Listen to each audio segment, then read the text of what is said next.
quelle joie au Seigneur, que de te louer parmi les nations.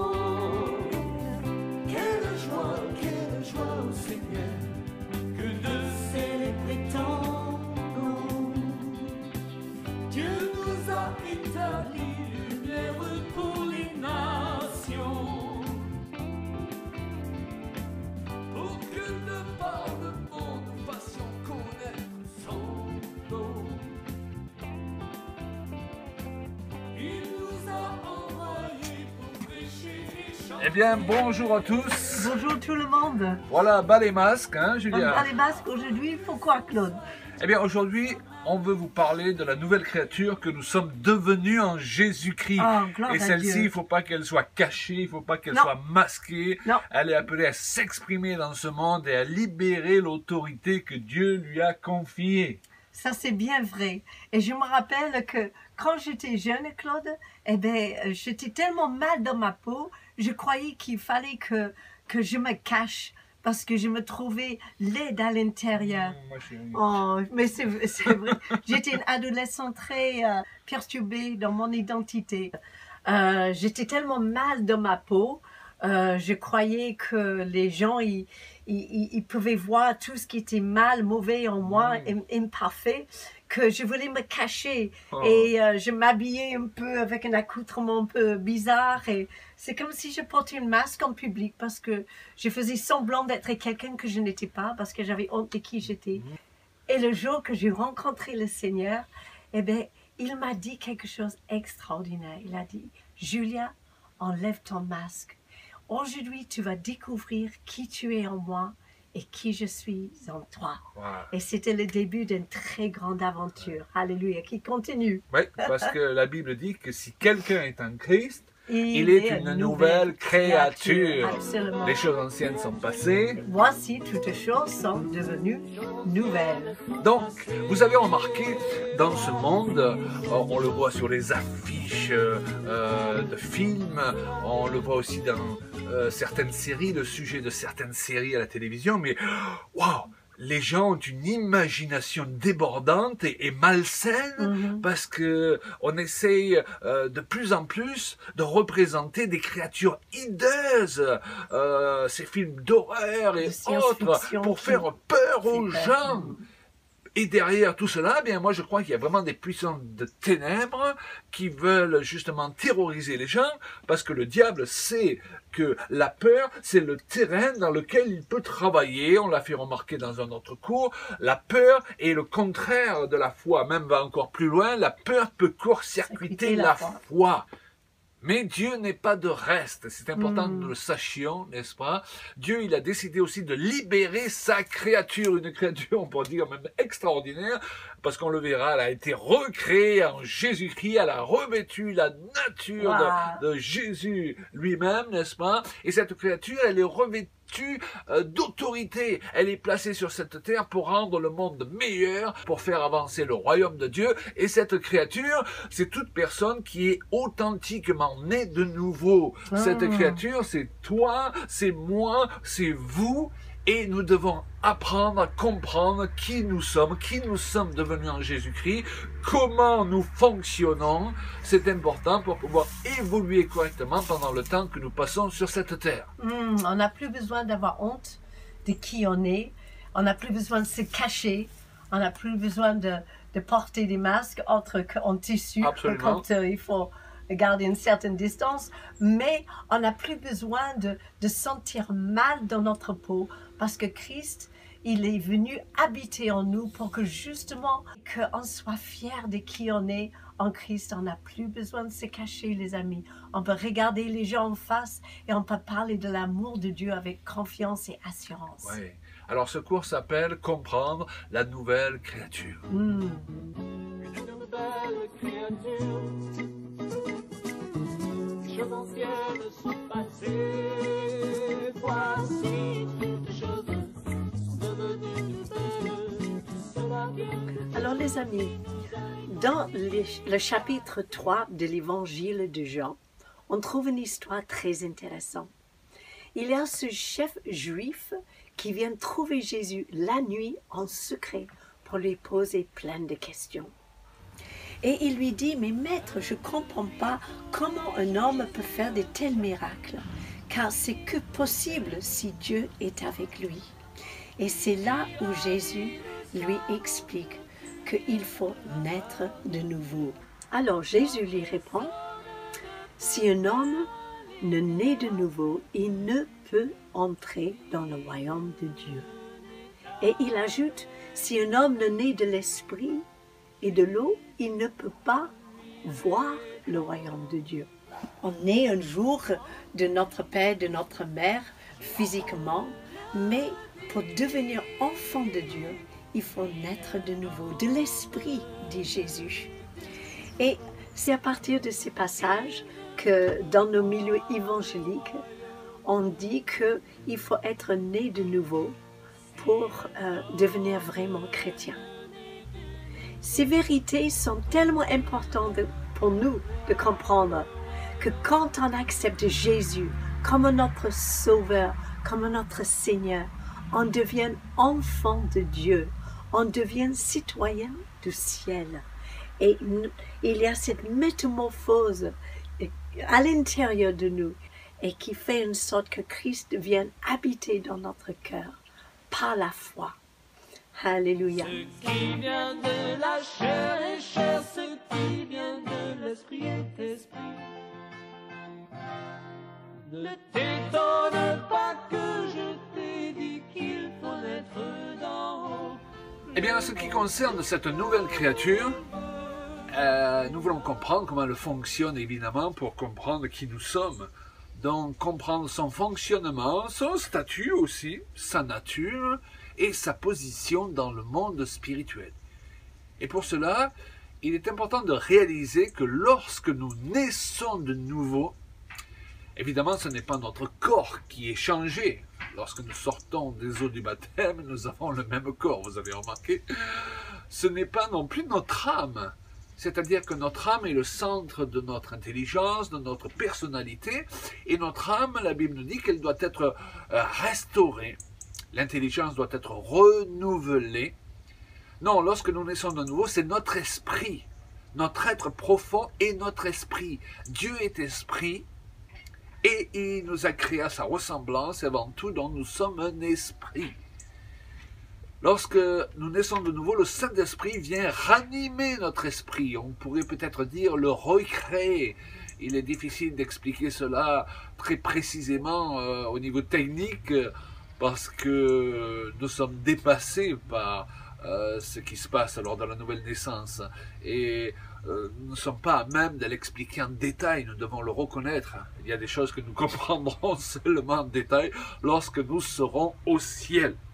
Mais lorsque nous naissons de nouveau, donc je le répète, notre esprit naît de nouveau, notre esprit revêt la nature de Dieu. Et plus précisément, il revêt la nature de Jésus, du Jésus ressuscité. Jésus, nous est-il dit, est le premier-né d'une nouvelle catégorie d'êtres. Waouh!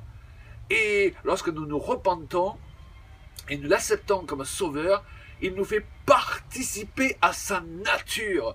Et je dirais à sa nouvelle nature, celle que le Père lui a donnée par la puissance de la résurrection. Il est le premier-né de toute une catégorie d'êtres particuliers. Il est important donc de réaliser que Adam, ayant chuté, son esprit ne peut être restauré. Lui aussi a eu besoin certainement, lorsque Jésus est allé prêcher dans les lieux inférieurs, n'est-ce pas, aux esprits qui attendaient justement la restauration de Dieu le Père, alléluia, parce qu'ils étaient morts dans la foi, mais ils n'avaient pas encore pu naître de nouveau parce que Jésus n'était pas encore venu. Et donc ils attendaient de pouvoir entendre le message de l'Évangile et que le Fils de Dieu puisse les faire rentrer dans le ciel, parce que le Fils de Dieu les a menés par sa résurrection à une nouvelle naissance. Donc ce que je veux dire par là, c'est qu'Adam lui-même a dû passer par là, et il a été recréé en Jésus-Christ. Et donc nous ne sommes pas, nous, lorsque nous naissons de nouveau, recréés en Adam. Nous sommes recréés en Jésus-Christ. Et être recréé en Jésus-Christ, c'est un statut bien supérieur à celui que connaissait Adam lorsqu'il était sur cette terre. Donc Adam lui-même a été propulsé dans une dimension supérieure à celle qu'il connaissait alors même qu'il était déjà créé à l'image de Dieu, selon une certaine image de Dieu. Et en Jésus-Christ, nous sommes créés selon une certaine image de Dieu, mais supérieure à l'image que connaissait Adam lorsqu'il a été créé. J'espère que vous me suivez jusque-là. Ce que je veux dire par là, c'est que la Bible dit dans Éphésiens 2:10 que Dieu, amen, a préparé des œuvres d'avance pour chacun de nous, après nous avoir recréés en Jésus-Christ, nous avoir fait participer à sa nature divine, et c'est pourquoi la nouvelle créature que nous sommes devenus est un être extraordinaire. Question, est-ce que Jésus est un être extraordinaire? Vous allez répondre oui. Eh bien, vous faites partie de la même race, catégorie d'êtres que Jésus. Donc, vous êtes un être extraordinaire. Alléluia. Alors, cela, nous le déclarons non pas pour que nous tombions dans l'orgueil, et peut-être qu'il est vrai, certains, à partir de cette vérité, vont un peu trop loin, n'est-ce pas, et tombent facilement dans la culture de l'ego. Mais ce n'est pas pour cela que je partage ces vérités. C'est qu'en général, nous souffrons, nous chrétiens, d'un complexe d'infériorité. Le vieil homme et sa nature déchue essayent de remonter continuellement à la surface pour nous faire oublier ce que nous sommes devenus en Jésus-Christ. Des êtres extraordinaires, les êtres qui ont reçu le plus d'autorité dans l'univers. Je n'exagère pas, nous ne pouvons le ressentir aujourd'hui tant que nous sommes dans ces corps charnels. C'est pourquoi un jour notre corps sera rendu semblable, nous dit l'Écriture, au corps de sa gloire. Et ce jour-là, nous croirons naturellement, facilement, ces vérités, parce qu'elles seront manifestées non pas seulement dans notre esprit, mais aussi dans notre corps. Donc mes amis, la Bible dit que tout votre être, l'esprit, l'âme et le corps soient gardés irrépréhensibles en vue de la venue du Seigneur. Wow, tout être normalement constitué, tout chrétien normal, façon de parler, a un esprit, une âme et un corps. Mais pour lui, après avoir été dirigé par son corps ou par les émotions distorsionnées, faussées de son âme, il est appelé maintenant à faire dominer l'esprit, comme il a été prévu qu'il en soit dès le commencement. Vous savez, lorsque Adam a été créé, il a été placé au-dessus, n'est-ce pas? C'est-à-dire en position d'autorité. Tu l'as couronné de gloire, dit l'Écriture, et tu lui as donné de régner au-dessus des œuvres de tes mains. Donc, Adam avait une position d'autorité, il était placé au-dessus de la création et de tous ceux qui habitaient cette création. Dieu l'avait voulu ainsi. Mais lorsqu'il a chuté d'au-dessus, il s'est retrouvé au-dessous. Et nous voyons aujourd'hui que l'homme est esclave du péché, il est esclave de la drogue, il est esclave de la sexualité débridée, il est esclave de tant de choses, et n'a plus cette autorité sur les animaux, parce que s'il va dans la forêt vierge et qu'il rencontre un lion aujourd'hui, il est en mauvaise posture. D'accord? Donc d'au-dessus, l'homme est passé au-dessous. Mais voilà que Jésus est venu offrir son corps en sacrifice pour les péchés. Lorsqu'il a été crucifié, le voile du temple qui séparait depuis les hommes de la présence du Père s'est déchiré, montrant ainsi que l'accès était ouvert à tous qui acceptaient Jésus-Christ comme leur sauveur personnel. Tous avaient droit maintenant au Saint-Esprit. Alléluia, tous avaient droit de devenir de nouvelles créatures en Jésus-Christ. Donc d'au-dessous, en Jésus-Christ, nous sommes replacés au-dessus. Mais cet au-dessus que nous connaissons en Jésus-Christ est bien plus au-dessus que l'au-dessus que connaissait Adam lorsqu'il était placé au-dessus.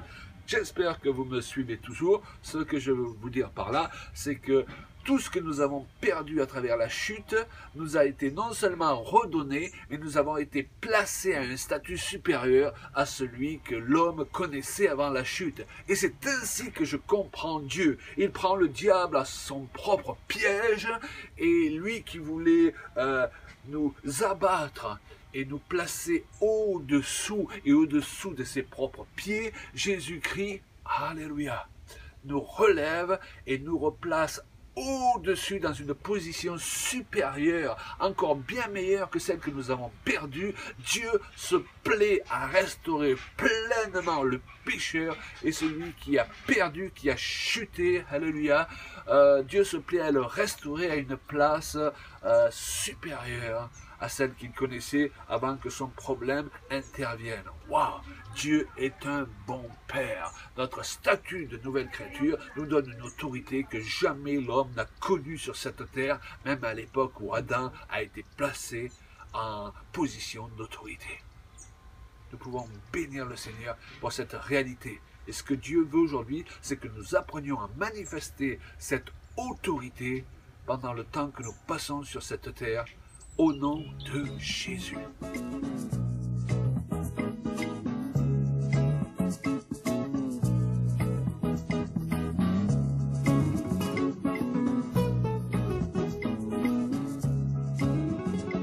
Avec Claude, nous avons un verset qu'on aime beaucoup qui se trouve dans Éphésiens 2:10. On peut lire que nous sommes son ouvrage et que nous avons été créés pour faire des bonnes œuvres qu'il a préparées pour nous d'avance. Alors j'aimerais revenir sur le mot ouvrage. Vous savez qu'en grec, on peut aussi le traduire par une œuvre d'art ou même un poème. Nous sommes un poème pour le Seigneur. Nous sommes une œuvre d'art. Nous avons été créés pour louer le Seigneur, pour marcher dans sa lumière. La Bible nous dit que nous sommes des enfants de lumière et qu'on doit désormais ne plus marcher comme des enfants de ténèbres qu'on était avant, mais de marcher dans la lumière comme des enfants de lumière, nés de nouveau, éclairés par Christ ressuscité en nous. Et j'aimerais vraiment prier pour chacun de vous, que vous puissiez réaliser pleinement qui vous êtes devenus en Jésus-Christ et qu'il puisse vous remplir jusqu'à toute la plénitude de Dieu. Je vous bénis au nom de Jésus et je souhaite vraiment que vous puissiez continuer de chercher sa face et de marcher dans cette nouveauté de vie qui est la nouvelle naissance. Jésus est mort pour vous, afin que ceux qui vivent ne vivent plus pour eux, mais pour celui qui est mort et ressuscité pour eux. Ainsi dès maintenant, connaissance. Alors mes amis, mesurons la force de ce verset de Galates 6,15 qui nous dit que ce qui est quelque chose, c'est d'être une nouvelle créature. Waouh! La parole vivante le rend par une seule chose importe, c'est d'être un homme nouveau. Ce qui compte, c'est la nouvelle nature que Dieu a créée en nous. Donc le sujet est important, pas de doute. Ce qui importe, c'est d'être une nouvelle créature aujourd'hui. C'est d'apprendre à marcher dans une dimension de nouvelle créature sur cette terre et non plus de faire partie de ces chrétiens toujours complexés qui marchent en regardant par terre, le dos courbé, comme s'ils avaient encore à avoir honte de qui ils sont. Non, nous n'avons pas à avoir honte de qui nous sommes, nous devons en être fiers aujourd'hui. Cette fierté n'est pas de l'orgueil, elle consiste simplement à rendre à Dieu grâce et reconnaissance pour l'œuvre qu'il a accomplie en nous à travers le sacrifice et la résurrection de Jésus-Christ. Donc, autant nous ne sommes pas là pour voler la gloire de Dieu, autant ne tombons pas dans l'autre extrême, parce que Dieu a revêtu la nouvelle créature de gloire. Déjà, il avait revêtu Adam de gloire, nous dit l'Écriture. Dieu n'a pas de problème d'ego, mes amis. Il a décidé de partager sa gloire avec vous. Alors, il y a une différence entre chercher à voler la gloire de Dieu et accepter tout simplement la part de gloire qu'il nous donne en partage de par la nouvelle naissance, bien sûr. Et donc, nous nous rendons compte que lorsque Pierre et Jean, montant au temple, rencontrent un paralytique, les apôtres n'ont pas été si spirituels pour déclarer « Regarde Dieu, détourne tes yeux de nous, car nous ne sommes rien ». Mais ils ont dit aux paralytiques, regarde-nous, c'est-à-dire c'est en les regardant et en s'attendant à recevoir quelque chose qui allait sortir non pas d'un nuage abstrait ou du mur ou n'est-ce pas ou du plafond, mais qui allait sortir d'eux, parce que lorsque nous naissons de nouveau, le Saint-Esprit vient habiter en nous et il agit à travers nous, n'est-ce pas? C'est en regardant à eux que cet homme allait pouvoir recevoir sa guérison. Alors, l'idée de Pierre, ce n'était pas de dire « Regarde-nous, nous allons faire quelque chose de par notre propre autorité, sans l'intervention de Dieu. » Non, c'était vraiment pour lui faire comprendre que c'est en les regardant eux et en les reconnaissant comme étant vraiment des apôtres du Seigneur, des serviteurs du Dieu Très-Haut, remplis de l'Esprit du Dieu Très-Haut, qu'il allait pouvoir recevoir sa bénédiction. Et il en est de même aujourd'hui, mes amis, vous avez quelque chose à donner. Pierre, il a dit au paralytique, je n'ai ni or ni argent, mais ce que j'ai, je te le donne. Alors peut-être que vous êtes un chrétien qui n'a ni or ni argent, n'est-ce pas? Mais vous avez quand même quelque chose à donner. À cause de la nature nouvelle que vous avez revêtue, à cause de l'Esprit de Dieu qui habite en vous. Alors s'il y a des gens orgueilleux qui cherchent toujours à attirer l'attention sur eux, c'est vrai, tout faire pour ne pas attirer l'attention sur nous va provoquer le résultat inverse, mais dans le mauvais sens. C'est-à-dire que les gens ne vont plus rien attendre qui puisse sortir de nous. Donc l'excès d'humilité est un autre problème aussi grave que l'orgueil. Pour parler de Christ, il faut parler de son œuvre, le pourquoi de sa mission. Et le pourquoi de sa mission, c'était d'engendrer la nouvelle création. Jésus, permettez-moi l'expression, n'est pas venu sur cette terre pour mourir pour le plaisir. Il est venu pour engendrer, à travers son œuvre, alléluia, de sacrifice et de résurrection, la nouvelle créature. Il est venu pour nous. Et si un homme né de nouveau ne devient pas une nouvelle créature, il ne peut rentrer dans le royaume de Dieu. N'est-ce pas? Donc Jésus est venu pour que du chemin de l'enfer sur lequel nous nous trouvions, nous passions dans le royaume de la lumière et nous nous retrouvions sur le chemin du ciel. David vivait sous une alliance bien inférieure à la nouvelle alliance, la première alliance. Mais il s'est quand même permis de dire dans les psaumes, je te remercie, Père, de ce que je suis une créature si merveilleuse, si merveilleuse. Si lui s'est permis de dire ça, à combien plus forte raison, vous pouvez vous le permettre, et ce n'est pas de l'orgueil, non, je vous en donne la permission, alléluia. Vous n'êtes pas n'importe qui.